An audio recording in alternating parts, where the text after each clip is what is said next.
After many casualties over the past few centuries, the U.S. built a tomb dedicated to the unidentified service members who lost their lives fighting for our country.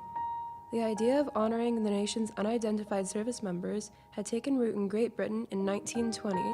It was then established in 1921, created to hold the remains of one unidentified soldier 3 years after World War I.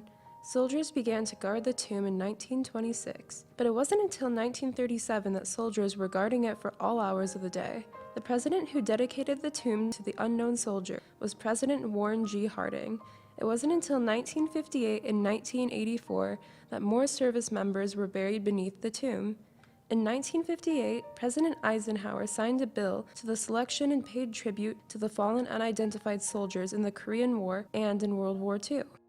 At the end of the Korean War, 4 candidates had been selected for burial at the Tomb of the Unknown Origin from the National Cemetery of the Pacific in Honolulu. Many come to see the tomb to pay their respects to those fallen for our country, but as well as to see the site of the guard change. The Tomb of the Unknown Origin has been guarded since July 2, 1937, and is guarded for 24 hours a day, with no exceptions. The guard change during the summer is every 30 minutes between April 1st and September 31st. While in the winter, it is switched every hour from October 1st to March 31st. The changing of the guard is conducted in accordance with the Army's regulations. During the holidays such as Veterans Day or Memorial Day, the president or high-ranking dignitary lays a memorial wreath on the tomb.